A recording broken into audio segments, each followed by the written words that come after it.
then I'm creating that opportunity to continue the relationship with them. Not, again, I don't like, in that sense, I don't like using the word opportunity because it's like as if I'm using somebody for something.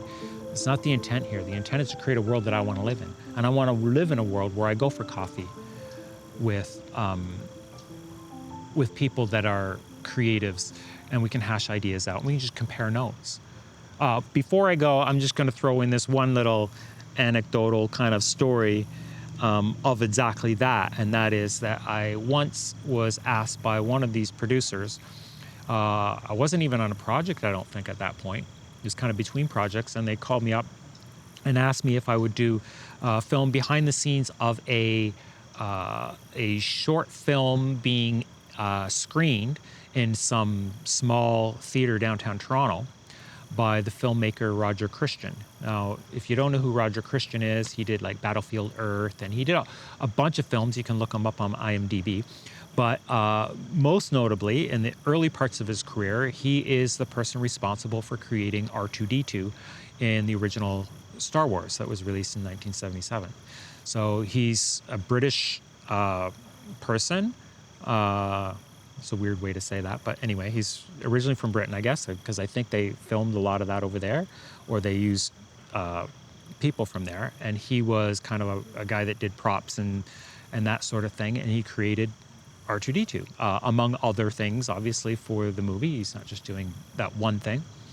But he had some film, and he was screening it, so I filmed all behind the scenes. And then what happened is, because I guess this was more of a favor from the producer to him, but then I got paid, of course. He paid me quite well, in fact. And but what I did is I filmed, and then a couple days later, we had arranged that I would drop the footage off to him. So it's weird how that world works. You think these people, like, that's like an iconic type person, and they're like, oh, here's his phone number, just give him a call, like his cell. And it's like, I love that trust. And of course, I guarded that with my life. I have a lot of people's phone numbers like that I would never ever call them again, because it's like, it's inappropriate, and I'm a professional. But anyway, it's funny how very human these people are too, because he's like, oh, well, over near William F. White, which is it sounds like just a person's name if you don't know the industry, but that is a company. They also call it just White's, which is a rental house for all of the big Hollywood stuff. I think even in Hollywood itself, but definitely in Toronto, that's the biggest company, I think, that rents out all the gear, including all these like tractor trailers filled full of like grip gear and lighting and cameras and dollies and all that kind of stuff. So anyway, total side rant there, because it was just a Starbucks near White's. And if you live around here, if you work in the area, you know exactly where that is. So I'm like, oh yeah, I know where that is. I can meet you there. So I met him there.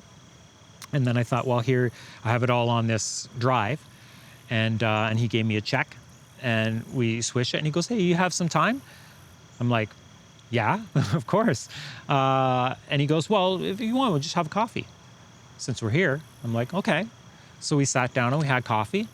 And I said, so what are you up to? Like, what do you do? And, I know you do the behind the scenes stuff, but like, kind of what are your interests and all that? And I told him I want to be a director and blah, blah, blah. And he's like, oh, that's really cool. And he said, you're doing behind the scenes filming stuff. And I think, if I remember right, it was another director I talked to, there's two McGees I've known. McGee, who did Supernatural, and there's another McGee who's kind of a lesser known director. And the second McGee is the one that told me that he started off just doing behind the scenes filming as well. And then it worked its way into him being a director. And he was just part of the union. So he was a director on a Shadowhunters episode, even though McGee was also the showrunner for that show. A different McGee, the original McGee. But I think Roger Christian said that he did behind the scenes filming as well early in his career. I could be wrong on that. But yeah, that was huge for him to just invite me to sit down and have coffee and kind of compare notes. And he did give me some cool advice, because I was asking. It wasn't unsolicited by any means. And I was just like, just on the emotional state of it all. He says, in this business, you can have done a lot, but you always feel like you're never going to work again. When you're in between projects, you feel like I'm never going to work again. But he gave me a few other stories that I won't share here. But essentially, the morals of the story were that opportunities come from crazy places. You have no idea what's going to trigger your big opportunity or many opportunities that you have. They just come from left field sometimes, and it's kind of mind blowing how that works. So it's kind of inspirational too, because when you can't see in your mind how I'm going to get there,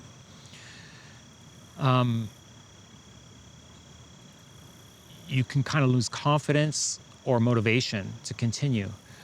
But when someone who's done some of the things he's done, and these other directors that I've spoken to on similar subject, on the same subject, it feels like, there's always some weird left field opportunity that pops up that gives you not that there's one break that does it, because I don't really believe it's usually that. It's like all the breaks that you're going to get, and one of them might be the one that actually takes you where you want to go, or a combination of all of them are kind of building and getting you where you need to be. So anyway, that was just a quick story on how very human and very likable and very nice somebody who I really respect was with me, as somebody who's virtually nobody, who could do nothing for him. And he asked me to sit there and have coffee with him. You'll never meet a nicer guy. Um, and I really appreciate that.